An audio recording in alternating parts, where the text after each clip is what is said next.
ನಮಸ್ತೆ ಎಲ್ಲರಿಗೂ. Lucky life ಟಿಪ್ಸ್ಗೆ ನಿಮಗೆಲ್ಲರಿಗೂ ಸ್ವಾಗತ. ಈ ಕುಂಭರಾಶಿಯವರಿಗೆ ಏನೆಲ್ಲ ಅದೃಷ್ಟದ ವರಗಳು ಇದೆ ಅನ್ನೋದು ನಾವು ಈ ವಿಡಿಯೋದಲ್ಲಿ ಸಂಪೂರ್ಣವಾಗಿ ವೀಕ್ಷಿಸೋಣ. ಈ ಕುಂಭರಾಶಿಯವರ ಈ ಭವಿಷ್ಯ ಹೇಗಿದೆ ಮತ್ತು ಈ ರಾಶಿಯವರ ವ್ಯಕ್ತಿತ್ವ ಎಂತಹದ್ದು ಮತ್ತು ಈ ರಾಶಿಯವರು ಏನೆಲ್ಲ ಲಾಭಗಳನ್ನು ಪಡೆದುಕೊಳ್ತಾರೆ ಮತ್ತು ಏನೆಲ್ಲ ನಷ್ಟಗಳನ್ನು ಅನುಭವಿಸಬೇಕಾಗುತ್ತೆ ಎಂಬುದನ್ನು ಸಂಪೂರ್ಣವಾಗಿ ವೀಕ್ಷಿಸಬೇಕಾ? ಹಾಗಿದ್ರೆ ಈ ವಿಡಿಯೋ ಫಸ್ಟಿಂದ ಹಿಡಿದು ಕೊನೆ ತನಕ ಸ್ಕಿಪ್ ಮಾಡ್ದಲೇ ನೋಡಿದ್ರೆ ತುಂಬಾ ಉಪಯುಕ್ತವಾದ ಮಾಹಿತಿ ನಿಮಗೂ ಕೂಡ ಲಭಿಸುತ್ತೆ. ಈ ವಿಡಿಯೋ ಇಷ್ಟ ಆಗಿದ್ದಲ್ಲಿ ಪುಟ್ಟದೊಂದು ಲೈಕ್ ಕೊಡೋದನ್ನು ಮರಿಬೇಡಿ. ಕುಂಭರಾಶಿಯವರು ಯಾರೆಲ್ಲ ಇದ್ದೀರಾ ಅವರು ಹೆಚ್ಚಾಗಿ ಈ ವಿಡಿಯೋವನ್ನು ಶೇರ್ ಮಾಡಿ. ಓಂ ಶ್ರೀ ಶನೇಶ್ವರಾಯ ನಮಃ ಅಂತ ಕಮೆಂಟ್ ಬಾಕ್ಸ್ನಲ್ಲಿ ಕಮೆಂಟನ್ನು ಹಾಕಿ, ಇಲ್ಲಾಂದರೆ ನಿಮ್ಮ ಮನೆ ದೇವರು ನಿಮ್ಮ ಕುಲದೇವರ ಹೆಸರನ್ನು ಈ ಕಮೆಂಟ್ ಬಾಕ್ಸ್ನಲ್ಲಿ ಹಾಕಿ. ಕುಂಭರಾಶಿಯವರ ಈ ಒಂದು ಸಂದರ್ಭದಲ್ಲಿ ಏನೆಲ್ಲ ಈ ಅದೃಷ್ಟದ ಸುರಿಮಳೆ ಸುರಿಯುತ್ತೆ ಮತ್ತು ಯಾವೆಲ್ಲ ಈ ಅದೃಷ್ಟದ ಯೋಗಗಳು ರೂಪುಗೊಳ್ಳುತ್ತೆ ನಾವು ನೋಡೋಣ. ಈ ಕುಂಭರಾಶಿಯವರಾಗಿದ್ದರೆ ಈಗಲೇ ನೀವು ಈ ವಿಡಿಯೋ ಸ್ಕಿಪ್ ಮಾಡ್ದಲೇ ನೋಡಿ. ಈ ಕುಂಭರಾಶಿಯವರಿಗೆ 30 ವರ್ಷಗಳ ನಂತರ ಈ ರಾಶಿಯವರಿಗೆ ಒಂದು ಶುಕ್ರ ದೆಸೆ ಅನ್ನೋದು ಕೂಡಿ ಬಂದಿದೆ ಮತ್ತು ಅದ್ರ ಜೊತೆಗೆ ಈ ಅದೃಷ್ಟ ಅನ್ನೋದು ಶುರುವಾಗಿದೆ. ಈ ಪುಷ್ಯ ನಕ್ಷತ್ರ ಈ ಪುಂಜವನ್ನು ಶುಕ್ರನು ಪ್ರವೇಶ ಮಾಡೋದ್ರಿಂದ ಈ ರಾಶಿಯವರಿಗೆ ಸಂಪತ್ತಿನಲ್ಲಿ ಅಪಾರ ಹೆಚ್ಚಳದ ಸಾಧ್ಯತೆಗಳು ಇದೆ ಅಂತ ಹೇಳಬಹುದು. ಗ್ರಹಗಳ ರಾಶಿ ಚಕ್ರದ ಜೊತೆಗೆ ನಕ್ಷತ್ರ ಪುಂಜಗಳನ್ನು ಒಂದು ನಿರ್ದಿಷ್ಟ ಅವಧಿಯಲ್ಲಿ ಬದಲಾಯಿಸುತ್ತಲೇ ಇರುತ್ತೆ. ಇದರ ಪರಿಣಾಮವು ಮಾನವನ ಜೀವನದ ಮೇಲೆ ವ್ಯಾಪಕವಾಗಿ ಕಂಡುಬರುತ್ತೆ. ಸಂಪತ್ತನ್ನು ನೀಡುವ ಶುಕ್ರನು ಪುಷ್ಯ ನಕ್ಷತ್ರವನ್ನು ಪ್ರವೇಶ ಮಾಡುವುದರಿಂದ ಈ ಪುಷ್ಯ ನಕ್ಷತ್ರದ ಅಧಿಪತಿ ಈ ಕರ್ಮ ಮತ್ತು ನ್ಯಾಯದ ದೇವರು ಈ ಶನಿ ಭಗವಾನರು ಮತ್ತು ಈ ಶುಕ್ರ ಮತ್ತು ಶನಿಯರನ್ನು ಪರಸ್ಪರ ಸ್ನೇಹಿತರು ಅಂತ ಇಲ್ಲಿ ಪರಿಗಣಿಸಲಾಗುತ್ತೆ. ಈ ಪರಿಸ್ಥಿತಿಯಲ್ಲಿ ಶುಕ್ರ ನಕ್ಷತ್ರದ ಬದಲಾವಣೆಯು ಈ ರಾಶಿಯವರಿಗೆ ಸುವರ್ಣ ಸಮಯವನ್ನು ಪ್ರಾರಂಭ ಮಾಡ್ತಾ ಇದೆ. ವೃತ್ತಿ, ವ್ಯವಹಾರ ಮತ್ತು ಅದೃಷ್ಟ ಅನ್ನೋದು ಕೂಡಿ ಬರುತ್ತೆ. ಈ ಶುಕ್ರ ನಕ್ಷತ್ರ ಪುಂಜದಲ್ಲಿನ ಬದಲಾವಣೆಯು ಈ ರಾಶಿಯವರಿಗೆ ಲಾಭದಾಯಕವಾಗಿದೆ. ಈ ಸಮಯದಲ್ಲಿ ನಿಮ್ಮ ವ್ಯಕ್ತಿತ್ವ ಸುಧಾರಿಸುತ್ತೆ. ಅಲ್ಲದೆ ಶುಕ್ರನು ನಿಮ್ಮ ರಾಶಿಯಿಂದ 5ನೇ ಮತ್ತು 12ನೇ ಮನೆಯ ಅಧಿಪತಿಯಾಗಿದ್ದಾನೆ. ಆದ್ದರಿಂದ ಈ ಸಮಯದಲ್ಲಿ ನಿಮ್ಮ ಮಗುವಿಗೆ ಸಂಬಂಧಿಸಿದ ಕೆಲವು ಒಳ್ಳೆಯ ಸುದ್ದಿಗಳನ್ನು ನೀವು ಪಡೆಯಬಹುದು. ಅಲ್ಲದೆ ಈ ಅವಧಿಯಲ್ಲಿ ನೀವು ಹಣವನ್ನು ಉಳಿಸುವಲ್ಲಿ ಯಶಸ್ವಿಯಾಗ್ತೀರಾ. ಇದು ನಿಮ್ಮ ಆರ್ಥಿಕ ಸ್ಥಿತಿಯನ್ನು ಸಹ ಬಲಪಡಿಸುತ್ತೆ. ನೀವು ಪೂರ್ವಜರ ಆಸ್ತಿಯಿಂದ ಪ್ರಯೋಜನಗಳನ್ನು ಪಡೆದುಕೊಳ್ತೀರಾ. ಉದ್ಯೋಗ ಮತ್ತು ವ್ಯವಹಾರದಲ್ಲಿ ಪ್ರಗತಿ ಅನ್ನೋದು ಇದೆ. ನಿಮ್ಮ ಸಾಮಾಜಿಕ ಗೌರವ ಅನ್ನೋದು ಹೆಚ್ಚಾಗ್ತಾ ಹೋಗುತ್ತೆ. ಇದೇ ಸಮಯದಲ್ಲಿ ವಿವಾಹಿತರ ವೈವಾಹಿಕ ಜೀವನವು ಉತ್ತಮವಾಗ್ತಾ ಹೋಗುತ್ತೆ.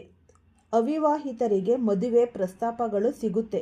ಒಟ್ಟಾರೆ ಈ ಸಂಚಾರದ ಸಮಯವು ನಿಮಗೆ ಶುಭ ಫಲಗಳನ್ನು ತರುತ್ತೆ ಅಂತಲೇ ಹೇಳಬಹುದು.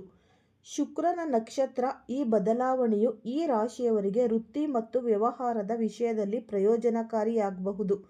ಶುಕ್ರನು ನಿಮ್ಮ ರಾಶಿಯಿಂದ ಕರ್ಮದ ಮನೆಗೆ ಸಾಗುತ್ತಾನೆ. ಆದ್ದರಿಂದ ಈ ಸಮಯದಲ್ಲಿ ನೀವು ಕೆಲಸ ಮತ್ತು ವ್ಯವಹಾರದಲ್ಲಿ ಉತ್ತಮ ಪ್ರಗತಿಯನ್ನು ಪಡೆಯಬಹುದು. ಕೆಲಸ ಮಾಡುವ ಜನರು ಆದಾಯ ಮತ್ತು ಬಡ್ತಿಯಲ್ಲಿ ಹೆಚ್ಚಳಕ್ಕೆ ಅವಕಾಶಗಳನ್ನು ಪಡೆಯುತ್ತಾರೆ. ವ್ಯವಹಾರದಲ್ಲಿ ಹೊಸ ಪಾಲುದಾರಿಕೆಯೊಂದಿಗೆ ಕೆಲಸ ಮಾಡಲು ಅವಕಾಶಗಳು ಅನ್ನೋದು ಸಿಗುತ್ತೆ ಮತ್ತು ಹಳೆಯ ಹೂಡಿಕೆಗಳಿಂದ ಉತ್ತಮ ಲಾಭವನ್ನು ಪಡೆದುಕೊಳ್ತೀರಾ. ಈ ಸಮಯದಲ್ಲಿ ಉದ್ಯಮಿಗಳು ಉತ್ತಮ ಆರ್ಥಿಕ ಲಾಭವನ್ನು ಕಂಡುಕೊಳ್ತಾರೆ. ಅಲ್ಲದೆ ಉದ್ಯೋಗಿಗಳು ಕೆಲಸದ ಸ್ಥಳದಲ್ಲಿ ಹೊಸ ಜವಾಬ್ದಾರಿಗಳನ್ನು ಕೂಡ ಪಡೆದುಕೊಳ್ಳಬಹುದು. ನಿಮಗೆ ಈ ಸಮಯ ಅನುಕೂಲಕರವಾಗಿದೆ. ಯಾಕೆ ಅಂದರೆ ಶುಕ್ರನು ನಿಮ್ಮ ರಾಶಿಯಿಂದ ಆದಾಯ ಮತ್ತು ಲಾಭದ ಸ್ಥಳಕ್ಕೆ ಸಾಗುತ್ತಿದ್ದಾನೆ. ಈ ಸಮಯದಲ್ಲಿ ನಿಮ್ಮ ಆದಾಯದಲ್ಲಿ ತುಂಬಾ ಅಗಾಧವಾಗಿ ಹೆಚ್ಚಳವಾಗುತ್ತೆ. ಇದರೊಂದಿಗೆ ಹೊಸ ಆದಾಯದ ಮೂಲಗಳು ಕೂಡ ಸೃಷ್ಟಿಯಾಗುತ್ತೆ. ಇದೇ ಸಮಯದಲ್ಲಿ ಹೂಡಿಕೆಯಿಂದ ನೀವು ಲಾಭ ಅನ್ನೋದು ಪಡಿತೀರಾ. ಆರ್ಥಿಕ ಪರಿಸ್ಥಿತಿ ಸಂಪೂರ್ಣವಾಗಿ ಸದೃಢವಾಗುತ್ತೆ. ಕಠಿಣ ಪರಿಸ್ಥಿತಿಯನ್ನು ಕೂಡ ನೀವು ಕಂಟ್ರೋಲ್ ಮಾಡುವಂತಹ ಒಂದು ಸಾಮರ್ಥ್ಯ ನಿಮಗೆ ಹೆಚ್ಚಿಗೆ ಇದೆ. ಈ ಸಮಯದಲ್ಲಿ ಆರೋಗ್ಯದ ಬಗ್ಗೆ ಯಾವತ್ತೂ ಕೂಡ ನಿರ್ಲಕ್ಷ್ಯ ಮಾಡೋದಕ್ಕೆ ಹೋಗಬೇಡಿ. ಯಾವುದೇ ಒಂದು ವಿಚಾರ ಇದ್ದರೂ ಕೂಡ ಶಾಂತ ರೀತಿಯಲ್ಲಿ ಈ ಕೋರ್ಟು ಹೊರಗೆ ಬಗೆಹರಿಸಿಕೊಳ್ಳಿ. ಈ ಸಂದರ್ಭದಲ್ಲಿ ನೀವು ಮಾಡತಕ್ಕಂತಹ ಕೆಲಸವನ್ನು ಗುರುತಿಸಿ ನಿಮ್ಮ ಸನ್ಮಾನ ಮಾಡುವಂತಹ ಸಾಧ್ಯತೆ ಕೂಡ ಹೆಚ್ಚಾಗಿದೆ.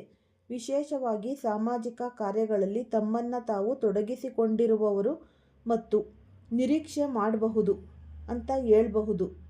ಈ ರಾಶಿಯವರಿಗೆ ಬಂಪರ್ ಲಾಟರಿ ಕೂಡ ಹೊಡೆಯುತ್ತೆ. ನೀವು ಈ ಸಂದರ್ಭದಲ್ಲಿ ಲಾಟರಿಯನ್ನು ಕಾಣ್ತೀರಾ. ಈ ಸುಖ, ಸಮೃದ್ಧಿ, ಯಶಸ್ಸು ನಿಮ್ಮ ಜೀವನದಲ್ಲಿ ಸಿಗುತ್ತೆ. ಹೀಗಾಗಿ ನಿಮಗೆ ಈ ಒಂದು ಸಂದರ್ಭ ತುಂಬಾ ಚೆನ್ನಾಗಿದೆ ಅಂತಲೇ ಹೇಳಬಹುದು. ಜೀವನದ ಮೇಲೆ ಇವರು ಯಾವೆಲ್ಲ ನಿರೀಕ್ಷೆಗಳನ್ನು ಇಟ್ಟುಕೊಂಡಿದ್ದಾರೋ ಆ ಎಲ್ಲ ನಿರೀಕ್ಷೆಗಳು ಕೂಡ ಈ ಸಂದರ್ಭದಲ್ಲಿ ಈಡೇರುತ್ತೆ. ಇದರಿಂದಾಗಿ ನೀವು ನಿಮ್ಮ ಜೀವನದಲ್ಲಿ ಸಕಾರಾತ್ಮಕ ಫಲಿತಾಂಶಗಳನ್ನೇ ಕಾಣ್ತೀರಾ. ಇದರ ಶುಭ ಮತ್ತು ಅಶುಭ ಈ ಪ್ರಭಾವವನ್ನು ಈ ರಾಶಿಯ ಜನರು ನೋಡಬಹುದು. ಜಾತಕದಲ್ಲಿ ಮಂಗಳನ ಸ್ಥಿತಿ ಕೂಡ ಬದಲಾಗಿದೆ. ಹೀಗಾಗಿ ನಿಮ್ಮ ಜೀವನದಲ್ಲಿ ಪ್ರಗತಿ ಮತ್ತು ಯಶಸ್ಸನ್ನು ಗಳಿಸುತ್ತೀರಾ. ಹೀಗಾಗಿ ನಿಮಗೆ ಸಾಕಷ್ಟು ಶುಭ ಫಲಗಳು ಪ್ರಾಪ್ತಿಯಾಗುವುದರೊಂದಿಗೆ ಹೆಚ್ಚಿನ ಲಾಭ ಕೂಡ ಆಗುತ್ತೆ ಅಂತಲೇ ಹೇಳಬಹುದು. ನಿಮ್ಮ ಅದೃಷ್ಟ ಕುಲಾಯಿಸುತ್ತೆ. ಇನ್ನು ನೀವು ಹೆಚ್ಚಿನ ಪ್ರಯೋಜನಗಳನ್ನು ನೀವು ಪಡೆದುಕೊಳ್ಳೋದಕ್ಕೋಸ್ಕರ ಜೊತೆಗೆ ಸಾಕಷ್ಟು ಲಾಭ ಪಡೆಯೋದ್ರಿಂದ ನಿಮ್ಮ ಆರ್ಥಿಕ ಪರಿಸ್ಥಿತಿಯಲ್ಲಿ ಸಾಕಷ್ಟು ಸುಧಾರಣೆಯನ್ನು ಹೊಂದುವುದರೊಂದಿಗೆ ನೀವು ಬಹಳಷ್ಟು ಆರ್ಥಿಕ ಸ್ಥಿತಿಯನ್ನು ಬಲಗೊಳಿಸಿಕೊಳ್ತೀರಾ. ಜೊತೆಗೆ ಧನ ಲಾಭದ ಯೋಗವನ್ನು ಸಹ ಈ ಸಂದರ್ಭದಲ್ಲಿ ನೀವು ಪಡೆದುಕೊಳ್ತೀರಾ. ನಿಮ್ಮ ಈ ಕೆಲಸಗಳೆಲ್ಲವೂ ಕೂಡ ಈ ಸಂದರ್ಭದಲ್ಲಿ ಪೂರ್ಣಗೊಳ್ಳುತ್ತೆ. ಸಂಪತ್ತಿನ ಮನೆಯಲ್ಲಿ ಈ ಮಂಗಳ ಸಂಚರಿಸುತ್ತಾ ಇರೋದ್ರಿಂದ ಈ ಅವಧಿಯಲ್ಲಿ ನಿಮಗೆ ಆಶ್ಚರ್ಯಕವಾಗಿ ಹಣ ದೊರೆಯುತ್ತೆ. ಜೊತೆಗೆ ವ್ಯಾಪಾರಿಗಳಿಗೆ ಸಾಕಷ್ಟು ಲಾಭ ಅನ್ನೋದು ಸಿಗುತ್ತೆ. ನಿಮ್ಮ ಆರ್ಥಿಕ ಸ್ಥಿತಿ ಉತ್ತಮಗೊಳ್ಳುವುದರ ಜೊತೆಗೆ ಅಧಿಕಾರಿಗಳು ನಿಮ್ಮ ಕೆಲಸದಿಂದ ಅತ್ಯಂತ ಸಂತಸ ಪಡ್ತಾರೆ ಮತ್ತು ಹೊಸ ಜವಾಬ್ದಾರಿಗಳನ್ನು ನಿಮಗೆ ನೀಡ್ತಾರೆ. ಇದರ ಲಾಭವನ್ನು ನೀವು ಪಡೆದುಕೊಳ್ತೀರಾ. ಈ ಸಮಯದಲ್ಲಿ ವ್ಯಾಪಾರಿಗಳಿಗೆ ಬಹಳಷ್ಟು ಹಣವನ್ನು ಪಡೆಯುವ ಸಾಧ್ಯತೆ ಕೂಡ ಇದೆ. ಜೊತೆಗೆ ಈ ಸಮಯದಲ್ಲಿ ನಿಮ್ಮ ಸಾಹಸ ಮತ್ತು ಈ ಪರಾಕ್ರಮ ಕೂಡ ಹೆಚ್ಚಿಗೆ ಆಗುತ್ತೆ. ಈ ರಾಶಿಗೆ ಸೇರಿದ ಜನರು ವ್ಯಾಪಾರ ಮತ್ತು ಆರ್ಥಿಕ ಸ್ಥಿತಿಯಲ್ಲಿ ಸುಧಾರಣೆಯನ್ನು ಕಾಣ್ತಾರೆ. ಮಂಗಳನ ಕೃಪೆಯಿಂದಾಗಿ ಕಳೆದು ಹೋದ ಹಣವೆಲ್ಲ ನಿಮಗೆ ವಾಪಸ್ ಕೂಡ ಸಿಗುತ್ತೆ. ಜೊತೆಗೆ ಭೂಮಿ, ಆಸ್ತಿ ಸಂಬಂಧಿಸಿದಂತಹ ಈ ವಿವಾದಗಳೆಲ್ಲವೂ ಕೂಡ ಪರಿಹಾರ ಅನ್ನೋದು ಆಗುತ್ತೆ. ಭೂಮಿಗೆ ಸಂಬಂಧಿಸಿದಂಥ ಹೂಡಿಕೆ ಮಾಡತಕ್ಕಂತಹ ಜನರು ಈ ಸಂದರ್ಭದಲ್ಲಿ ಶುಭ ಫಲಗಳನ್ನು ಹಾಗೂ ಲಾಭಗಳನ್ನು ಕಂಡುಕೊಳ್ಕೊತಾರೆ. ವೃತ್ತಿ ಮತ್ತು ವ್ಯವಹಾರಕ್ಕೆ ಸಂಬಂಧಿಸಿದಂತೆ ನೀವು ಯಶಸ್ಸನ್ನು ಪಡೆಯುವ ಸಾಧ್ಯತೆ ಬಹಳಷ್ಟು ಹೆಚ್ಚಾಗಿ ಇವೆ. ಧನಲಾಭವನ್ನು ಪಡೆಯುವ ಯೋಗ ಕೂಡ ಇದೆ. ಆರೋಗ್ಯ ಸಾಕಷ್ಟು ಶುಭವಾಗಿರುತ್ತೆ. ಯಾಕೆಂದರೆ ನಿಮ್ಮ ಜಾತಕದ ಲಗ್ನದ ಮನೆಯಲ್ಲಿ ಈ ಮಂಗಳ ಚಲಿಸ್ತಾ ಇರೋದ್ರಿಂದ ಈ ಸಮಯದಲ್ಲಿ ವ್ಯಕ್ತಿತ್ವದಲ್ಲಿ ಈ ವಿಶಿಷ್ಟತೆಯನ್ನು ಕಾಣ್ತೀರಾ. ಜೊತೆಗೆ ಧೈರ್ಯ ಮತ್ತು ಶಕ್ತಿಯನ್ನು ಹೆಚ್ಚಾಗುವಂತೆ ಮಾಡಿಕೊಳ್ತೀರಾ. ಉದ್ಯೋಗದಲ್ಲಿ ಪ್ರೋತ್ಸಾಹ, ಹೊಸ ಯೋಜನೆಗಳಲ್ಲಿ ಕೆಲಸ ಮಾಡುವ ಅವಕಾಶ ಎಲ್ಲ ಕೂಡ ಈ ಸಮಯದಲ್ಲಿ ನಿಮಗೆ ಸಿಗುತ್ತೆ. ಗೌರವವನ್ನು ಕೂಡ ಕಂಡುಕೊಳ್ಕೊತೀರಾ. ಮದುವೆಯಾದ ವ್ಯಕ್ತಿಗಳ ವೈವಾಹಿಕ ಜೀವನ ರೊಮ್ಯಾಂಟಿಕ್ ಆಗಿ ಇರುತ್ತೆ. ಜೊತೆಗೆ ಈ ಸಮಯದಲ್ಲಿ ಪಾಲುದಾರಿಕೆಯ ಕೆಲಸದಲ್ಲಿ ನೀವು ಲಾಭ ಪಡಿತೀರಾ. ಶೀಘ್ರದಲ್ಲಿಯೇ ಶುಭ ಫಲಗಳನ್ನು ಕಂಡುಕೊಳ್ತೀರಾ. ಪ್ರತಿಯೊಂದು ಹೆಜ್ಜೆಯಲ್ಲೂ ಯಶಸ್ಸನ್ನು ಪಡೆಯುವುದರೊಂದಿಗೆ ಸುಖ ಸಮೃದ್ಧಿಯನ್ನು ಸಾಕಷ್ಟು ಹೆಚ್ಚಳವನ್ನು ಈ ಸಂದರ್ಭದಲ್ಲಿ ನೀವು ಹೊಂದುತ್ತೀರಾ. ನಿಮ್ಮ ಕಷ್ಟಗಳೆಲ್ಲವೂ ಕೂಡ ಮಂಗಮಾಯವಾಗಿ ಬಿಡುತ್ತೆ. ಈ ಹಿಂದೆ ಅನುಭವಿಸಿದಂತಹ ಒಂದಷ್ಟು ಈ ಕಷ್ಟ ನಷ್ಟಗಳು ಇರಬಹುದು, ಒಂದಷ್ಟು ಮಾನಸಿಕ ಹಿಂಸೆಗಳೇ ಇರಬಹುದು. ಇದೆಲ್ಲವೂ ಕೂಡ ನಿವಾರಣೆಯಾಗುತ್ತೆ. ನಿಮಗೆ ಅದೃಷ್ಟದಿಂದ ಕೂಡಿರತಕ್ಕಂತಹ ಸಮಯ ಇದಾಗಿರೋದ್ರಿಂದ ನೀವು ಮಾಡತಕ್ಕಂತಹ ಪ್ರತಿಯೊಂದು ಕೆಲಸ ಕಾರ್ಯಗಳಲ್ಲಿಯೂ ಕೂಡ ಅನುಗ್ರಹ ಅನ್ನೋದು, ಆಶೀರ್ವಾದ ಅನ್ನೋದು ಮಂಗಳನಿಂದ ಶುಕ್ರನಿಂದ ಸಿಗ್ತಾ ಹೋಗುತ್ತೆ. ಹೀಗಾಗಿ ಹೊಸದಾಗಿ ಏನಾದರೂ ಆರಂಭ ಮಾಡಬೇಕು ಅಂತ ಅಂದ್ಕೊಂಡಿದ್ರೆ, ಹೊಸ ಕೆಲಸ ಕಾರ್ಯಗಳನ್ನು ಶುರು ಮಾಡಬೇಕು, ವ್ಯಾಪಾರವನ್ನು ಮಾಡಬೇಕು ಅಂದ್ಕೊಂಡಿದ್ರೆ ಇದೆಲ್ಲವನ್ನು ಮಾಡಿ. ಖಂಡಿತವಾಗಿಯೂ ಕೂಡ ನೀವು ತುಂಬಾ ಲಕ್ಕಿ. ಈ ಸಂದರ್ಭದಲ್ಲಿ ನೀವು ಏನು ಅಂದ್ಕೋತಿರೋ ಅದೆಲ್ಲವೂ ಕೂಡ ಆಗುತ್ತೆ. ಮನೆಯಲ್ಲಿ ಮಕ್ಕಳಿಂದ ಕೂಡ ಸಂತಸವನ್ನು ಕಾಣ್ತೀರಾ. ಮಕ್ಕಳು ಪ್ರಗತಿಯನ್ನು ಕಾಣ್ತಾರೆ. ಹೀಗಾಗಿ ಮಕ್ಕಳ ಕಡೆಯಿಂದ ನಿಮಗೆ ಸರ್ವ ಸುಖ ಪ್ರಾಪ್ತಿಯಾಗುತ್ತೆ. ಈ ಮಕ್ಕಳ ಕಡೆಯಿಂದ ಸಿಹಿ ಸುದ್ದಿಯನ್ನು ಕೇಳ್ತಾ ಹೋಗ್ತೀರಾ. ವಿದ್ಯಾಭ್ಯಾಸವನ್ನು ವಿದೇಶದಲ್ಲಿ ಮಾಡಿಸಬೇಕು ಅನ್ನೋ ನಿಮ್ಮ ಕನಸು ನನಸಾಗುತ್ತೆ.